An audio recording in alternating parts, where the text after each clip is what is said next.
Hey folks, probably won't come as a surprise that I subscribe and watch a lot of scale model building channels on YouTube as well as miniature painting channels. And one of my favorites in the former category is Genesis Designs and Model Craft. About a fortnight ago, Jennifer, who is the author and the creator of Genesis Designs and Model Craft, announced that there was going to be, this is something I guess that's been going on for a while, an Advent build, which is something she participates in every year, building a model with under a certain theme during the 4 weeks of Advent leading up to Christmas. And this year the theme was going to be the de Havilland Tiger Moth, an iconic aircraft. And I thought, well, what do you know? I just happen to have one of those. And indeed, some time back, as part of a wonderful big package of models I received from Tom Schrei as an unexpected gift, inside was this vintage Revell DH82A/C Tiger Moth. Now, I know a fair amount about the Tiger Moth, but I didn't know, and I know about Revell. This is Revell, Germany, with these awful envelope boxes, but that's another story. But I didn't know anything about the history of this model, but I did find out, taking a look inside, and then, of course, going to ScaleMates. This actually originally started out, this is 1997 or 98 issue of the Revell model, but it started out in 1978, I believe it was. Matchbox was the original company that tooled this model. And indeed, when I checked out, downloaded instructions and looked, yes, indeed, this is the Matchbox model from the late 1970s, repackaged under Revell, Germany, and sent out. So that's what I'm going to do. So I said, well, I've got a Tiger Moth. I think they're pretty cool, and this is a good opportunity to get something done before the end of the year. So there's where I'm going. Today is the first day. It's the first Sunday in Advent, so I'm assuming the group build has officially started, and I've been going through the box. Well, actually, I took stuff out of the box because those blankety blank envelope boxes just are not friendly once you start building a model. And any of you, those of you who have worked with those or had a kit that came in that, you know what I'm talking about. But I started going through, and now I'll give you some preliminary impressions of what I have discovered, where I think the issues are going to be. There are always issues for me when I build a model. And just a little bit of progress that I've made today. So let's start with that. First step is I took all of the parts out in the one big plastic baggie, and I moved them into a box top of another model kit that I've been working on, the Fairy Swordfish. Grabbed the box top, dumped them in there. This is a traditional box, and I can move stuff in and out without breaking it. Okay, but I'm not going to do a box review of what's in here. I have been inside this plastic baggie and done a little burrowing, but I'll spare you all of that. And let's just start with some things I've discovered from the instructions.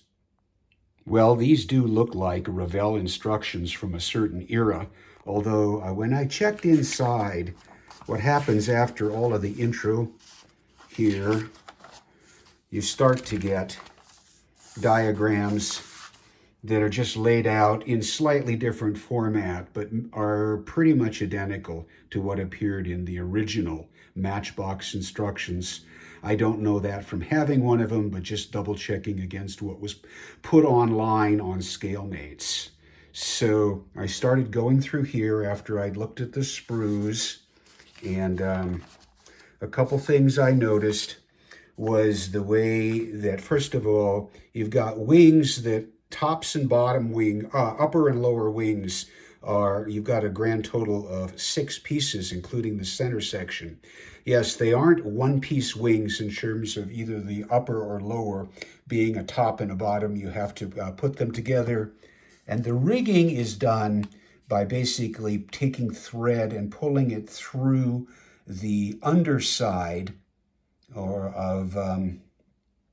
the underside of each wing, and then sealing it up eventually by placing the other half of the wing. I'm familiar with that process, but the way that they suggest putting it all together means doing the rigging, attaching the wings, and then sealing them up with putting on the corresponding other half. Did you get all of that? Well, that might be tricky, especially if you don't have a really good fit with the tops and the bottoms of each pair of wings. It could be really tricky, especially since by this point they're supposedly balanced on struts. I don't like that idea at all. Furthermore, the top wing, neither the top wing nor the bottom wing, they're not a continuous piece. No, they're separate. And on the top, you've got 2 pieces, which is actually the center fuel tank, which join together and hold everything together, and then everything's balanced on this cabane strut. Yeah, there's the bottom going on. The bottom half of these wings have already been put on, and the rigging has been put through. And then you seal up the wings, and you put the top of the fuel tank on, like that.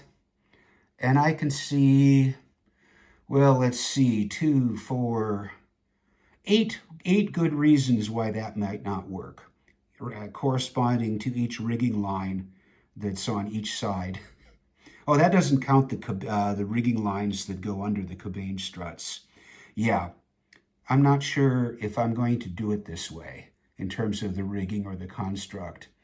First step is really going to have to see how good a fit those halves of each wing are, because if they in any way aren't perfect fits, we're not going to do it this way. I'm going to have to, there are other ways I can see putting this together, but it really involves attaching them first and doing the rigging in a more the way I'm more used to it. We shall see. To be determined, but that's down the road. Okay, that's the big thing I see with construct here. In the meantime, I did get a start on the build, and it probably won't surprise you. It started with the pilot figure. Well, actually, there's 2 pilots, a pilot or a trainee, plus a ground crew member. But let's get to that now. So the original kit came with a pilot, co-pilot, or pilot trainee, both identical figures, basically fronts and backs, and then arms, separate arms to put on. And then there was actually a ground crew. Again, same sort of construct, a front and a back piece, and then arms. Although my kit, it was a used kit, and there was only 1 pilot figure, and this fellow wasn't there either. But I said, well, okay, let's do what I usually start out, because I put the pilot in, I have to paint the pilot, and I put that pilot in relatively early. They don't fit oftentimes after the fuselage has been put together, so it's often the first thing I do. So I got to work on the 1 figure that I did have today. And here's what he looks like after he's been assembled and sanded and impaled on a toothpick and zenithal primed. He's a little chunky, huh? Again, remembering that this figure is injection molded, dates back to the late 1970s. I wasn't expecting 3D printed resin quality, but there was something else I noticed. Just to my eye, I'm not going to say trained eye, but I've made painted a lot of figures, pilot figures, mostly in 1/32 scale. And something struck me, besides just sort of the blandness and roly-poly nature of this pilot figure. So I grabbed one of my already painted resin pilots. This pilot is from Aviatic, a German Great War pilot. And I know those are true scale in terms of being very accurate 1/32nd scale. As I suspected, the Matchbox slash Revell pilot was grossly oversized. I guess that's good news in the sense that I can be fairly assured that a properly sized figure like this one, although it won't be this one, this German pilot here, will probably fit pretty easily inside the Tiger Moth cockpit because he's actually smaller, slimmer, everything, and he's going to look better, or at least a World War II pilot of his size. So we aren't going to be using this guy who's all by himself anyway because the other figure disappeared. So the step was then to hunt through and see, what do I have in the way of either painted or unpainted World War II era British pilots or something of that sort that I can use as a substitute. Well, I didn't have anything already painted sitting around. That's okay. I always love painting figures anyway. But I did have this box and actually some other boxes of 1/32nd scale pilot figures. This happens to be British pilots, 1939 to 45, an ICM kit. And I said, yeah, I think I'll take the seated figure there. Hopefully they've got, if I remember correctly, the heads are detachable. So I'll put this head on this body and at least get the figure today assembled, primed, and zenithal primed, and then do a comparison and see where we are. Well, much better quality in terms of sharpness of detail. The arms are pretty bulky and he's stocky, but in fact the arms look really big, but I can put that down, or at least what I'm going to say is to the thickness of his flight jacket. Now let's just see how he compares to the original really chunky Matchbox pilot. Okay, of course I'll admit that I knew this before I even assembled the second guy. Yeah, much better. He's round, he's bulky, the new one that I've put together, but definitely, I think, a passable representation of 1/32nd scale. And again, definitely going to fit inside the Tiger Moth as he's clearly shorter and smaller than this bulky guy over here. So now I just have to build another plane mate for him. Either going to sit in the front or the back, it doesn't really matter as long as I find somebody else. And I've got more in reserve.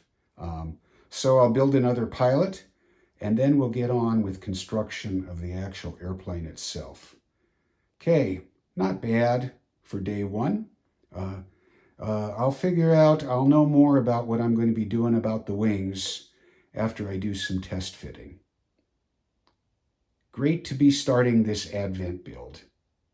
Thanks for watching.